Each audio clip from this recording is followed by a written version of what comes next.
I used to work at the restaurant across from my house. But when the pandemic began and the restaurant shut down, I started taking whatever jobs I could find. One day, an old friend mentioned a night shift at a medical office. I accepted immediately. During COVID, that kind of job felt like the safest option. To avoid the crowds, I began using the Ola app.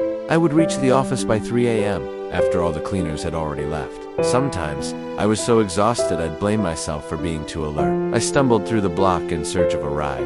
My tired mind felt some relief when the car recognized me right away. Since I had just moved here last year, I wasn't familiar with this, so I got in the car without giving it much thought. To pass time, I started playing games on my phone. But there was no charger in the car, and I wasn't sure if I'd find one at the office.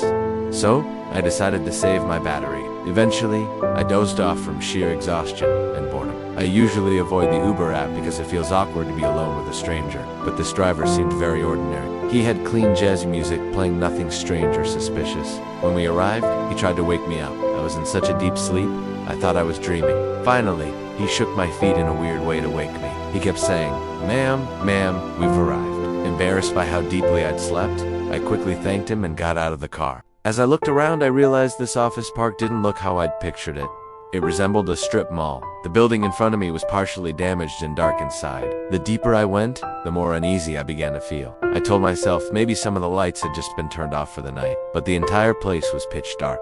I reassured myself that renovations might be happening. Only a few minutes passed, but it felt like forever. Everywhere I looked, there were only construction materials, closed doors, and broken windows. That's when I started thinking maybe I was at the wrong address. I pulled out my phone, turned off airplane mode, but the signal was weak. I wandered around, trying to get a better signal. I checked the address again, and yes, the location was correct. I hadn't planned on needing the ride service again. I had only intended to step inside briefly. I figured I could speak to the driver again, so he could resume the trip from there, saving me from booking another ride. After all, he had dropped me off in the wrong place. The network was crawling, and the app was taking forever to load. That's when I heard a noise from downstairs. I was on the top floor and only knew one staircase. It was late dead of night and the entire place was deserted. Running into someone didn't feel safe at all. I thought it might just be a drunk wanderer, but I didn't want to risk an encounter. I tried contacting friends and dialing 911.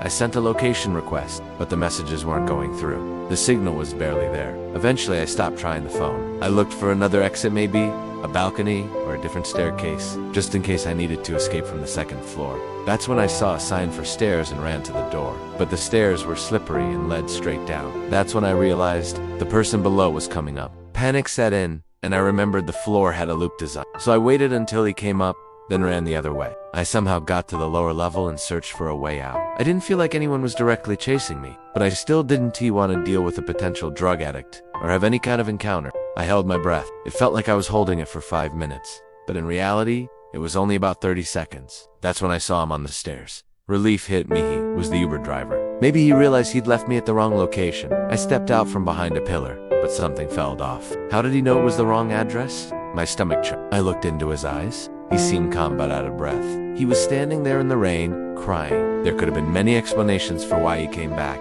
but deep down, I knew his intentions weren't right. I bolted across the floor like a comic book superhero. I jumped to another staircase. Maybe he didn't see where I went. I was hurt, in pain, but thankfully nothing was broken. I quickly got up and hurled myself at the door. Fear clouded my thinking. I wasn't even sure if it was the real exit. Just as I neared it, the door flung open. A bright light hit my eyes. My first thought, though unclear, was maybe there were other people. I panicked, but before I could react, a loud voice rang out. "This is the police department. Everyone, get on your knees." At first, I couldn't believe it was real, but when I screamed, an officer shone a flashlight at me and said, "Hands up. Get on your knees." His voice was so firm, I followed his commands without thinking. He came closer, then finally lowered the torch. He was, indeed, a police officer. I tried explaining what had happened, but before I could finish, he started questioning me. I wasn't in the right frame of mind to respond clearly. He asked simple questions. "What's your name? Do you have any weapons? Do you want to talk here or outside?" I just answered whatever I could. He led me outside to his vehicle. As I exited the building, I started to feel a bit more normal. I sat in the back of the police car, facing outward. The officer stood nearby and asked me again, "Did your friends call us?" I asked. "Did they?" He said, "No. I was patrolling the area and saw a car outside this building. No one's supposed to be in there at this hour."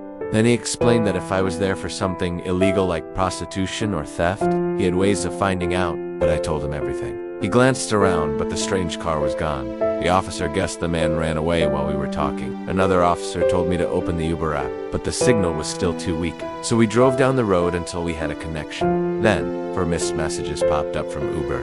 They said, "Hello, I've arrived, but I don't see you.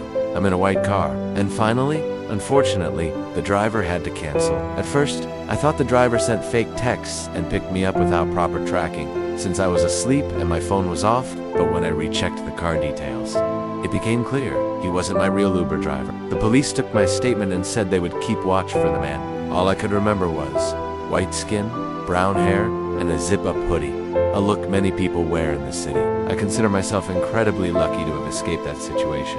Now, I've decided I won't use Uber again without checking everything. Always confirm the driver's name and license plate.